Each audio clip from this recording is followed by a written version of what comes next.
આપ સર્વોને હેતપૂર્વક જય શ્રી સ્વામિનારાયણ। આજની સત્સંગ કથા વાર્તા નિજ મંદિર સાવરકુંડલા। આજની સત્સંગ કથા વાર્તા શ્રી હરિ ચરિત્ર ચિંતામણી ભાગ 1 સોરઠની ચરિત્ર કથા ભાગ 63।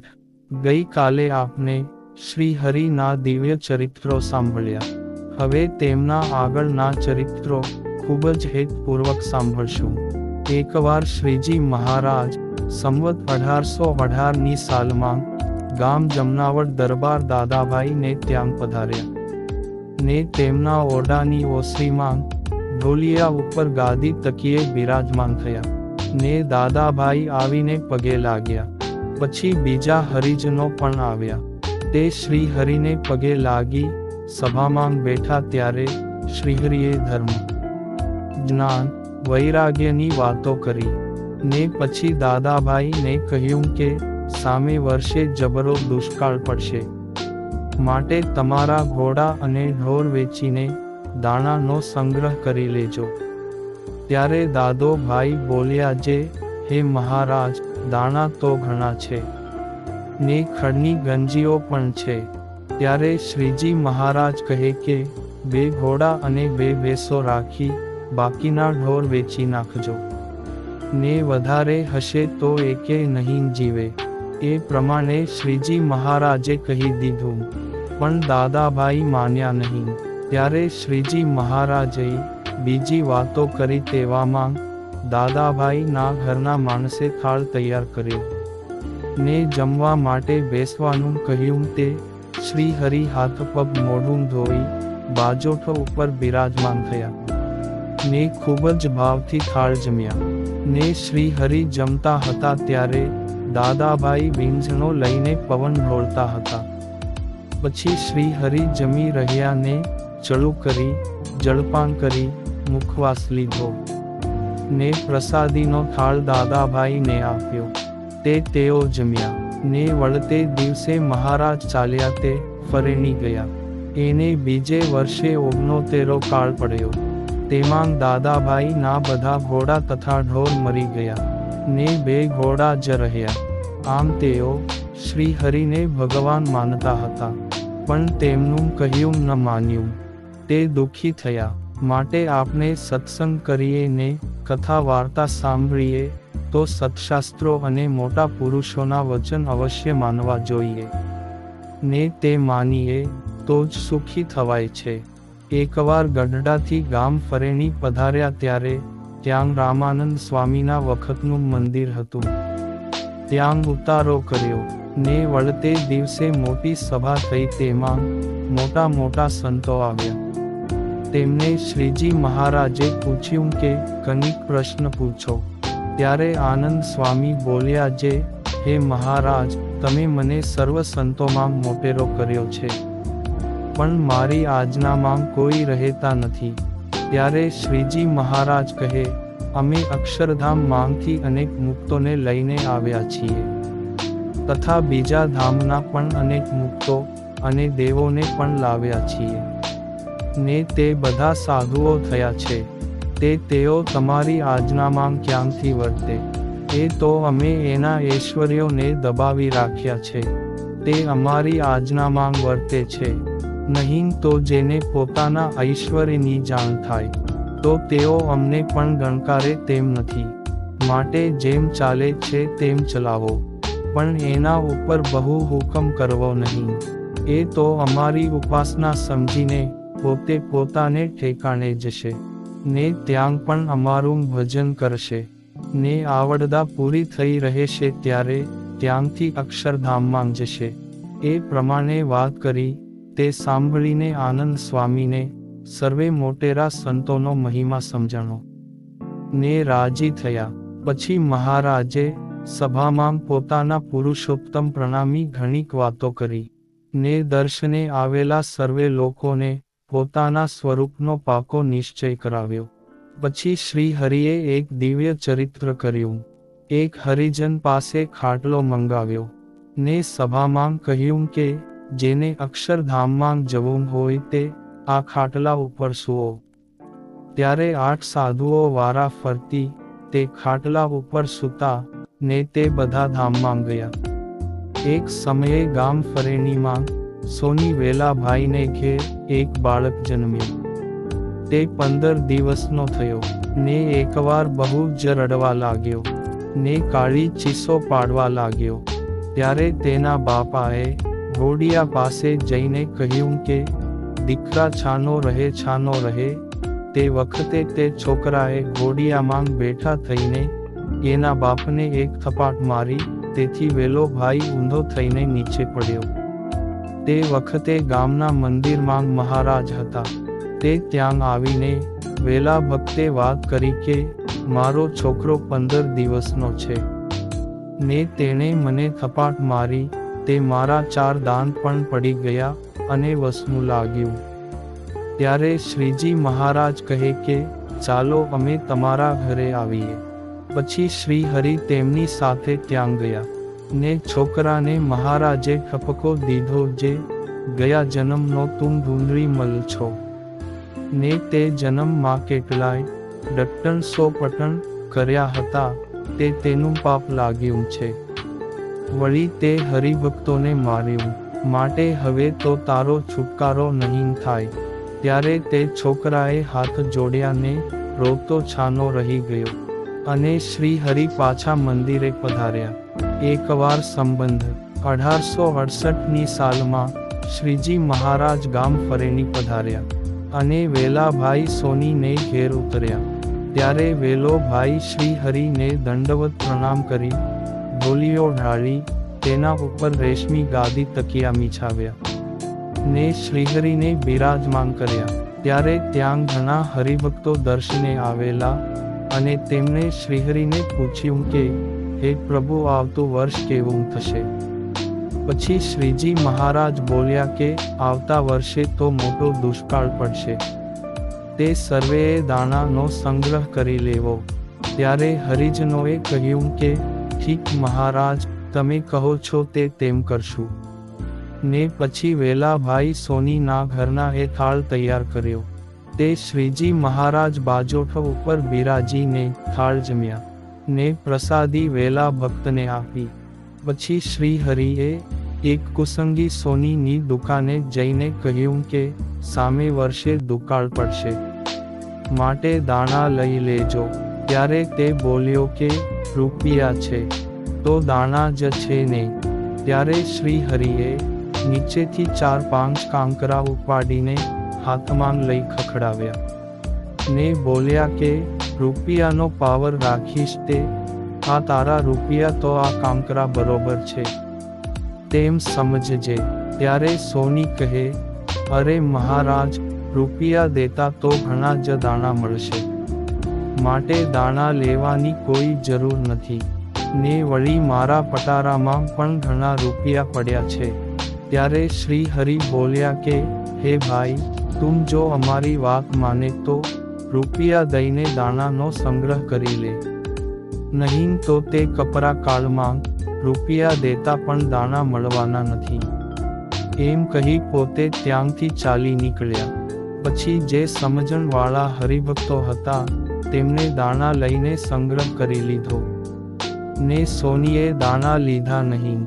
તે બીજા વર્ષે કાળ પડ્યો ત્યારે સોનીની કોઠી એ દાણા ખૂટ્યા. પછી રૂપિયા લઈને જેતપુરની બજારમાં માણસને મોકલ્યો, પણ ત્યાંથી દાણા મળ્યા નહીં, અને તે ભૂખ્યો જ મરી ગયો. અને પટારામાં જે કાંઈ રૂપિયા પડ્યા હતા તે શ્રી હરિએ કહ્યું હતું તેમ કાંકરાની તોલે થયા. એકવાર શ્રીજી મહારાજ ગામ ફરેણી પધારેલા, અને વેલા સોનીને ઘેર સભા કરીને બેઠા હતા. પછી રાત થઈ તે વાળું કરી ઓસરી માંગ ઢોલિયા ઉપર બેરાજ્યા, ને થોડીવાર વાતો કરીને પછી પોઢી ગયા. તે રાત્રે શ્રીજી મહારાજે ગામ સુપેડીના સુથાર ટબીબાઈને સ્વપ્નમાં દર્શન દઈને કહ્યું જે, તું અમારે માટે દહીં તથા રોટલાનું ભાતું લઈને ફરેણી આવજે. ને તે વખતે તે બાઈની નિંદ્રા ઉડી ગઈ, ને તે નાહી ધોઈને ઘઉં તથા બાજરાનો લોટ ભેળો કરી તેનો રોટલો બનાવ્યો. ને તેમાં ખાડા પાડીને ઘી રેડ્યું ને થાળીમાં ઢાંકી મૂક્યો. તેમજ દહીંના દોણા માંગથી તરવાળું દહીં એક તાંસળીમાં ભરીને રાખ્યું. પછી તેનો ધણી તથા દિયર વગેરે 3-4 જણા વહેલા ખેતરે બાજરો લણવા ગયા. ને તે કહેતા ગયા જે અમે વેલા જઈએ છીએ તો ભાત ટાણાસર ખેતરે પહોંચાડી દેજો. ને તેઓ ખેતરે ગયા. પછી ટબીબાઈએ તો રાત્રે જે રોટલો બનાવ્યો હતો તે અને દહીંની ટાંસળી એક લુગડામાં બાંધીને ચાલ્યા. ને પાડોશની એક બાઈને કહ્યું જે હું મારા સ્વામિનારાયણના દર્શને ગામ ફરેણી જાઉં છું. ને પોતે ફરેણી પહોંચ્યા. ત્યાં શ્રી હરિ તો નાહી નિત્ય વિધિ કરીને તૈયાર થઈ વેલા સોનીને ઘેરેથી ઉઠીને રામાનંદ સ્વામી રહેતા હતા તે ધર્મશાળામાં પધાર્યા. અને ત્યાં ઢોલિયા ઉપર બિરાજમાન થયા હતા ત્યારે સંતો અને હરિભક્તો પણ આવીને શ્રીહરિને પ્રણામ કરી સભામાં બેઠા. તે વખતે ટબીબાઈ આવ્યા ને મહારાજને પગે લાગીને કહ્યું, હે મહારાજ, તમે મને કહ્યું હતું તે હું તમારી માટે ભાતલું લાવી છું. એમ કહીને રોટલો અને દહીં શ્રી હરિ સન્મુખ મૂક્યા. તે શ્રી હરિ સારી પેઠે જમ્યા. ને આ બાજુ તેના ધણીને જાણ થતા તેણે જાણ્યું જે સ્વામિનારાયણ તો જાદુગરા છે ને મારી બાઈને બોળવીને સાધુ કરી મેલશે. માટે ચાલો જલ્દી જલ્દી આપણે ત્યાં જઈએ. એમ કહીને સૌ ફરેણી આવ્યા ત્યારે શ્રી હરિએ તેમના મનની વાત જાણીને ટબીબાઈને સમાધિ કરાવી દીધી. ત્યારે તેના ધણીએ આવીને બાઈ સામું જોયું. ત્યાં તેને મૃત જેવી પડેલી જોઈને બોલ્યો કે અરે મહારાજ, આ મારી ઘરવાળીને તમે શું કરી નાખ્યું? ત્યારે મહારાજ કહે એ તો સમાધિમાં ગઈ છે. ત્યારે તેના ધણીએ આવીને તેના નાડી પ્રાણ જોયા તો નાડીઓ બંધ હતી. એટલે તેમને તેના હાથના કાંડા ઉપર ચિરોંટીઓ ભર્યો તો પણ તેને કાંઈ થયું નહીં. પછી હોકામાં અંગારા હતા તે કાઢીને તે બાઈના હાથ માથે મેલ્યા. ને તેનો હાથ ખદબદવા લાગ્યો ત્યારે સાથે આવેલા સગાએ તે અંગારા નીચે પાડી દીધા. પછી શ્રીજી મહારાજને પ્રાર્થના કરી કે હે મહારાજ, કૃપા કરીને આ બાઈને જગાડો. ત્યારે શ્રીજી મહારાજે ચપટી વગાડીને તે બાઈને જગાડીને પૂછ્યું જે તું ક્યાં ગઈ હતી? ત્યારે તેણે કહ્યું કે હું તો તમારા ધામમાં ગઈ હતી. તે સાંભળીને સહુ આશ્ચર્ય પામ્યા. ને પછી તે બાઈ પોતાના સગાઓ સાથે તેના ગામ સુપેડી ગઈ. પછી થોડો સમય થયો તે માંદી થઈ ત્યારે શ્રીજી મહારાજને સંભાળ્યા. ત્યારે શ્રીહરિએ તેને દર્શન દઈને કીધું, થોડા દિવસમાં તારો અંતકાળ આવશે તે હું તને મારા ધામમાં તેડી જઈશ. પછી શ્રી હરિ પોતાના કોલ મુજબ તે બાઈને તેડવા આવ્યા. ત્યારે તેમના સગાઓને પણ દર્શન દીધા. પછી તે બાઈ સૌને જય સ્વામિનારાયણ કહી શ્રી હરિ સાથે ધામમાં ગઈ. એકવાર શ્રીજી મહારાજ ગામ કરેણીમાં વેલાભાઈ સોનીને ઘેર પધાર્યા ને કથા વાર્તા કરતા હતા. તેવામાં એક આહિર હરિભક્ત ગોદડું ઓઢીને ત્યાં આવ્યો અને શ્રી હરિને પગે લાગીને બોલ્યો કે હે પ્રભુ, મને ખૂબ જ તાવ આવ્યો છે. તે હું થરથર ધ્રુજું છું. તે કૃપા કરીને મને સારો કરો. ત્યારે શ્રી હરિએ તેણે ઓઢેલું ગોદડું હતું તે ખેંચીને આગેરૂપ નાખ્યું ને પછી બોલ્યા કે હવે તારો તાવ આ ગોદડા માંગ રહેશે. ત્યારે તે ગોદડું થરથર ધ્રુજવા માંડ્યું. તે જોઈને સાધુઓએ શ્રી હરિને કહ્યું જે હે મહારાજ, આ તાવને હવે રજા આપો. ત્યારે શ્રીજી મહારાજે તે ગોદડા સામી દ્રષ્ટિ કરી તેમાંથી તાવ ચાલ્યો ગયો. એટલે ગોદડું પણ ધ્રુજતું બંધ થઈ ગયું. પછી સાધુએ પૂછ્યું જે હે મહારાજ, આ તાવને તમે ક્યાં મોકલ્યો? ત્યારે શ્રી હરિ બોલ્યા, જે ધોરાજી માં મોટા શેઠ છે તેને ઘેર મોકલ્યો. પછી બે સાધુ જોડી માંગવા માટે ધોરાજી ગયા અને પ્રથમ તે શેઠની ઘેર ગયા. તે શેઠ ઢોલિયા ઉપર સૂતા હતા ને તેના માણસોએ તેને ગોદડા ઓઢાડેલા હતા. ત્યારે સાધુએ જાણ્યું જે શ્રી હરિ જે વાત કહેતા હતા તે સાચી છે. પછી ગામ માંગથી જોડી માંગીને તે પાછા ફરેણી આવ્યા. ત્યારે શ્રીજી મહારાજને પગે લાગીને કહ્યું કે, હું મહારાજ, તમારો મોકલેલો તાવ તે શેખિયા પાસે પહોંચી ગયો. એક વખત ગામ ફરેણીમાં શ્રીજી મહારાજ બિરાજમાન હતા. ત્યાં એક સાધુ બહુ માંદા હતા ને શરીરે બહુ સોજા ચડી ગયા હતા અને અવાળું દાંત ઉપર ફરી વળેલા. તે જોઈને દેવાનંદ સ્વામી કે જેઓ દંડી સંન્યાસી કહેવાતા તે મહારાજ પાસે જઈને બોલ્યા, જે એક સાધુને મંદવાડ ઘણો થયો છે તો તેનું શું ઔષધ કરીએ? ત્યારે શ્રીજી મહારાજ કહે, તે સાધુ આ બ્રહ્માંડના નથી, માટે તેને આ બ્રહ્માંડની કોઈ પણ દવા લાગુ પડશે નહીં. તેને ખાવા માટે તો ખાટી છાશ અને ઘેંસ આપજો ને પાણી માંગે તો પણ છાશ આપજો. ત્યારે સાધુ કહે, મહારાજ, જેને સોજા ચડી ગયા હોય તેને છાશ દેવાય ખરી. ત્યારે મહારાજ કહે, અમે જે ઔષધ બતાવ્યું તે તમે કરો. એ જો લાગુ પડે તો ભલે, નહીં તો તે ધામમાં જશે.